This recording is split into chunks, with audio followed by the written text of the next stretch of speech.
Hi Leute, es ist mal wieder Sonntag. Nach der Quälerei der letzten Wochen mit der Metronom- und Tickerei und Beak, Bock, Bock, Bock, Beak, Bock, Bock, Bock, was dich hoffentlich weitergebracht hat, kommen wir heute zu einem ganz anderen Kapitel, denn zwei meiner Schüler haben mal vorsichtig nachgefragt und da geht es heute eben in dieser Folge darum, welche Effekte, Gitarreneffekte, Stompboxen oder Kombi-Effekte funktionieren wie, beziehungsweise wie erreiche ich einen bestimmten Sound für einen bestimmten Song mit welchem Gerät. Wenn dich das interessiert, Effekte, Gitarreneffekte, wie setze ich die ein, was ist das eigentlich, dann bist du heute und hier genau richtig. Damit beginne ich jetzt auch schon mit dem allerersten Effekt. Ich möchte es ein bisschen darstellen. Am besten, glaube ich, lässt sich das anhand meines Sprechermikrofons darstellen, nämlich der Reverb. Die meisten Gitarristen meinen ja, wenn ich jetzt nur ordentlich genügend Hall auf mein Gitarrensignal draufklatsche, dann kommt das im Solo so richtig voll mitten auf die 12. Aber genau das Gegenteil ist der Effekt. Schau mal, hier hast du jetzt ein ganz, ganz super trockenes Signal. Jetzt mische ich hier einfach mal den Hall dazu. Und je mehr Hall ich dazu tue, desto weiter verschwinde ich nämlich nach hinten. Und genau dasselbe passiert hier nämlich auch im Bandkontext. Je mehr Hall du auf eine Gitarre tust, desto mehr, gerade beim Solopart, wirst du mit dem Gesamtsound verschwimmen und nach hinten gedrückt. Es gibt dann ein paar technische Kleinigkeiten, Pre-Delay etc. kann man im Studio so hinmischen, aber so rein prinzipiell sei mit Hall immer ganz, ganz vorsichtig. Ich nehme jetzt hier mal einen kürzeren Raumhall.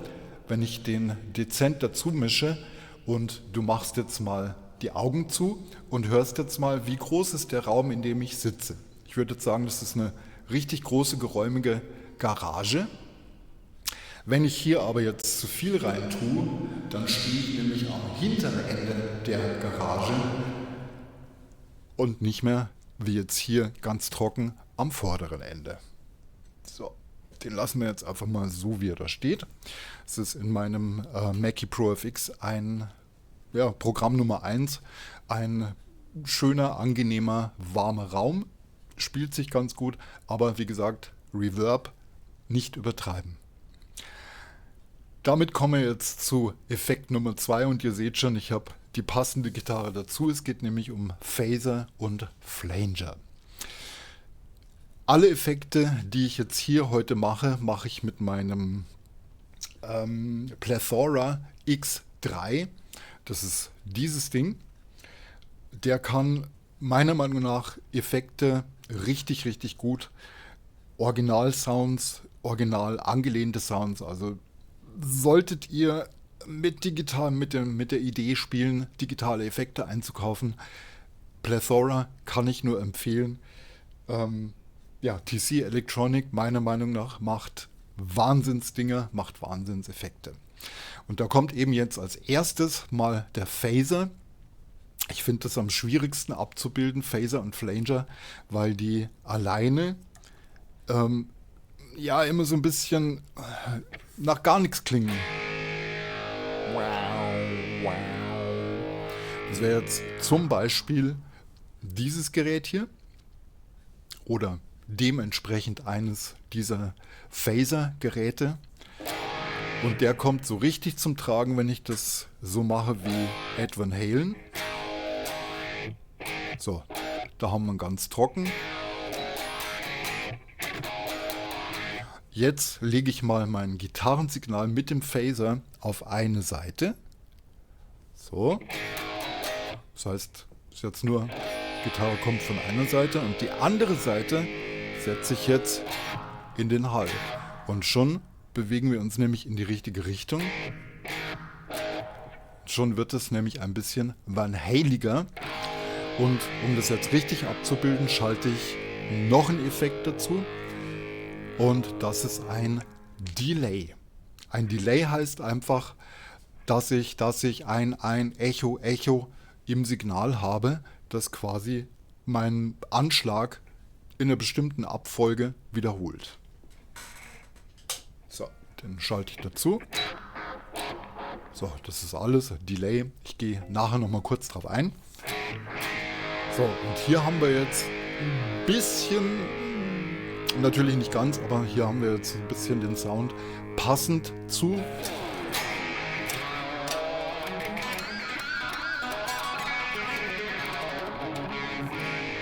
Und ihr kennt es ja, das Eruption-Solo. Wo man es, finde ich, sehr, sehr gut hört, ist in 2 Passagen. Ich schalte jetzt dieses Mikro einfach mal ab.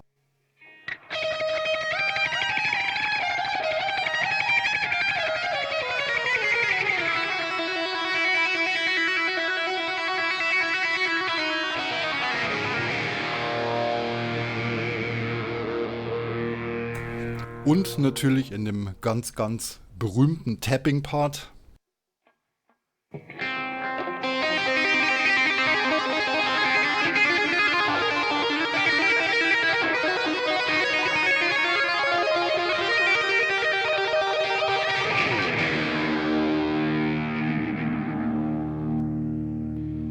So, soweit zum Thema Phaser. Also das macht ein Phaser, typisch bekannt aus Eruption. Jetzt kommen wir, weil ich die Gitarre ja schon in der Hand habe, jetzt kommen wir zum Effekt des Flangers. Der klingt recht ähnlich. Flanger wäre jetzt sowas zum Beispiel auch. Bei mir, wie gesagt, alles gemacht mit dem Plethora X3. X5 geht natürlich genauso oder die einzelnen Effekte von TC Electronics. Ist nur meine Meinung, probier dich ruhig mal durch. Aber der Flanger, den muss ich jetzt einschalten. Der klingt da ganz ähnlich. Ich setze den mal ohne Hall. Also das ist jetzt der trockene. Wirkt ein bisschen volumiger und ist ursprünglich technisch gesehen so entstanden. 2 Bandmaschinen wurden mit dem gleichen Signal ausgestattet und an einer Bandmaschine ist einer mit dem Finger draufgegangen und hat die Flanke, den Flange, gestoppt und dadurch ergaben sich eben auch Phasenverschiebungen, die dann ähnlich dem Phaser vielleicht ein bisschen tiefer, vielleicht ein bisschen volumiger, ein bisschen seidiger klingen als ein Phaser. Und den Sound jetzt wiederum, den Flanger, den kennst du auch. Da mache ich jetzt hier mal ein identisches Ding. So, wieder mit einer Seite Gitarrensignal, eine Seite Hall. Wieder.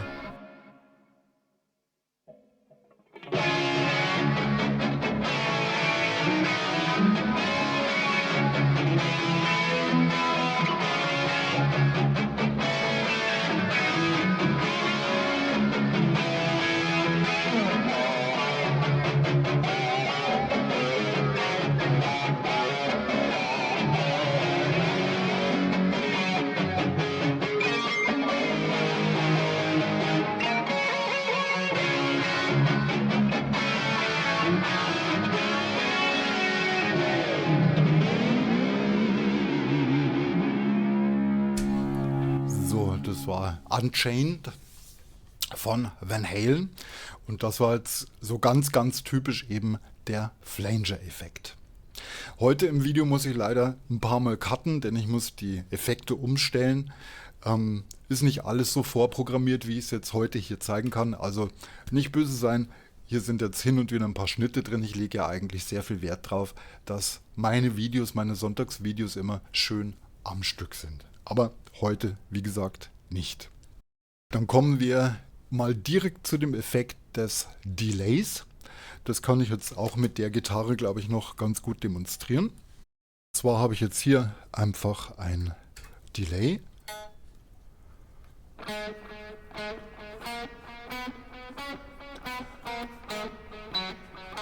Und das hat jetzt die Eigenschaft Delay. Egal welches du nimmst, ich würde halt empfehlen, ein schönes analoges Tape-Delay zu simulieren oder gar ein Tape-Delay zu verwenden. Was du hier hörst, ist ein Digital Delay und das hat die Eigenschaft, dass es halt nicht schmutziger wird beim Hinterlaufen, sage ich immer, bei den Repeats. Die Repeats werden immer leiser, aber das Ding bleibt stabil im Sound. Und eine Bandmaschine, ein Bandecho, hatte ja die Eigenschaft, das war eine Bandschleife, und ein Aufnahmekopf hat ein Signal aufs Band gegeben und dann lief das halt ein paar Mal im Kreis rum, einfach in der Schleife rum, und mit jeder Wiederholung wurde das schlechter. Das stelle ich jetzt mal ein. Ich habe so ein Ding nämlich in meinem Board-Setup drin. So, das sind jetzt 2 digitale Delays, die unterschiedlich rechts-links laufen und simulieren ein analoges Tape-Delay. Das heißt, es wird bei jeder Wiederholung schlechter. Mag dir jetzt komisch vorkommen, aber in einem Songkontext, in einem Gesamtsound trägt es unwahrscheinlich schön und hebt dich eben, das Delay hebt dich eben nach vorne und hebt dich aus dem, gerade bei einem Solopart oder bei einer Melodie, aus dem Bandkontext, aus dem Band zusammengefügten Sound, Match, was auch immer, nach vorne.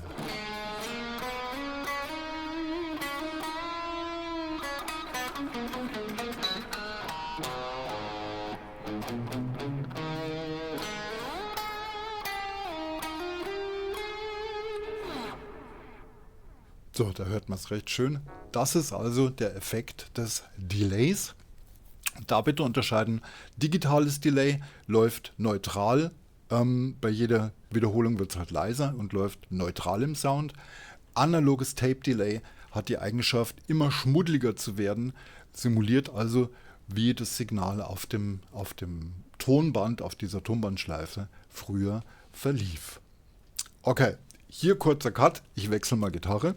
Hier habe ich jetzt eine Telecaster mit einer normalen Stimmung und der Effekt, den ich jetzt hier euch zeige, wie gesagt immer noch alles mit dem Plethora X3, ist ein Kompressor.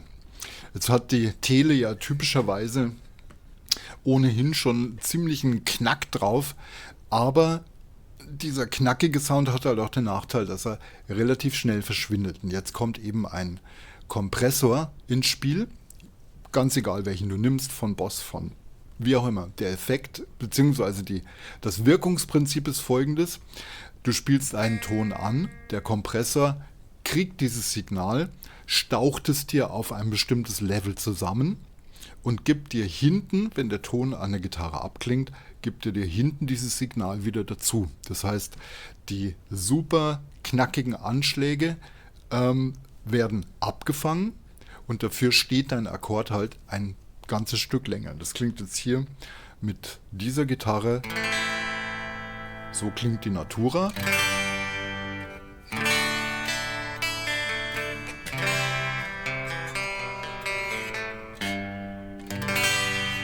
Ja, gerade da ist immer noch ein ganz leichter Reverb mit drauf, aber den lasse ich jetzt einfach so ganz bisschen, kann nicht schaden. Wie gesagt, nur nie zu viel, denn dann schwimmt deine Gitarre nach hinten weg. So, jetzt schalte ich mal den Kompressor dazu. Und du hörst jetzt schon, der ploppt jetzt. Aber dafür steht er nach hinten raus deutlich länger.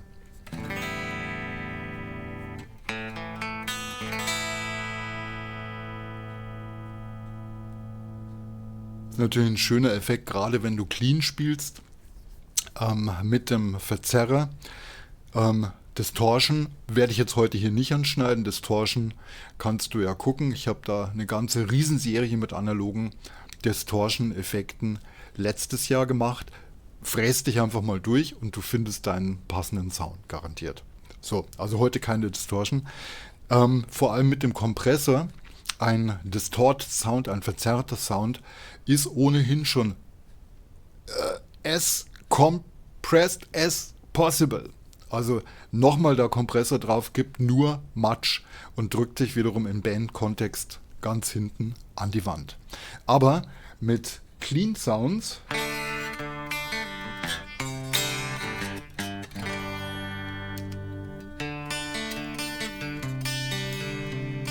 gibt es dir schöne schwebende Akkorde. die dann auch schön lang stehen, wenn du eine bestimmte Aussage machen willst.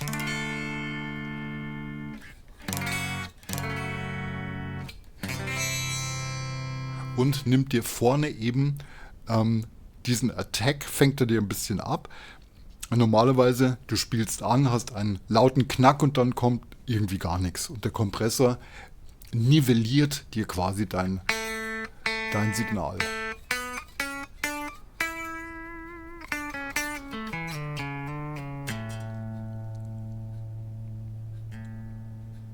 Gibt viel mehr dazu und steht viel schöner hinten raus.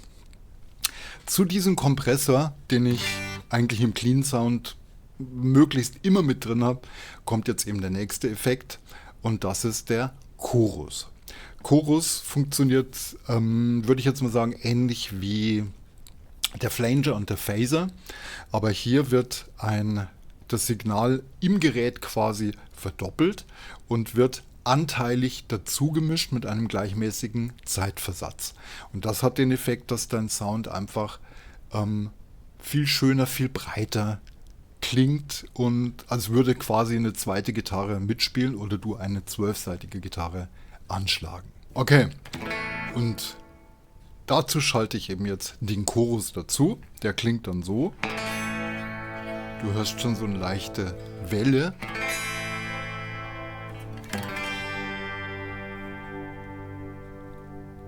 Und ganz typisch kann man ihn dran identifizieren, dass er eben zum Beispiel hier Andy Summers, The Police.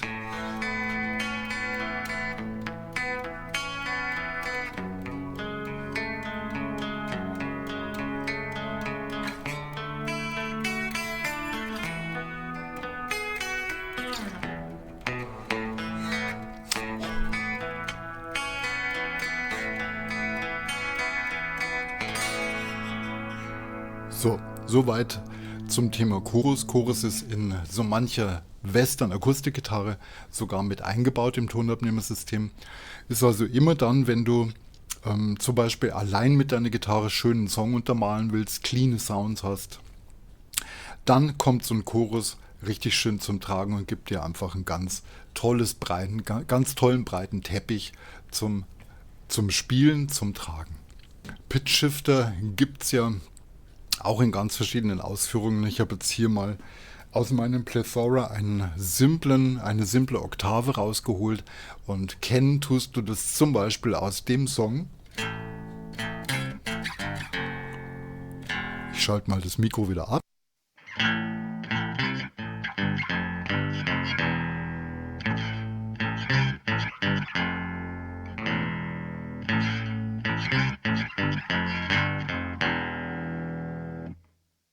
Seven Nation Army. Ja, und wenn du genauere Info willst oder einen bestimmten Effekt vielleicht nicht verstanden hast oder dir vielleicht einmal anschauen möchtest, welches Beispiel oder wie kriegt der Gitarrist diesen Sound hin, dann bitte schreib es mir einfach unten in die Kommentare. Ich gucke dann mal, vielleicht finde ich es raus, vielleicht kann ich im nächsten Tutorial so soundmäßig dazu ein bisschen was beitragen, dich voranbringen, denn die Arbeit mit Effekten ist halt schon klasse. Pures Gitarrensignal, okay, ja, aber die Arbeit mit Effekten, Leute, wir stehen damit nicht auf der Bühne, wir sind die meiste Zeit in unserem Zimmer, arbeiten damit, wursteln damit, spielen Songs mit und da macht Effekte basteln halt schon echt Spaß und echt Laune. So, das war's für heute. Wie gesagt, gerne in die Kommentare unten. Dann bis nächsten Sonntag, euer Jörg. Viel Spaß beim Ausprobieren. Bis dann. Ciao.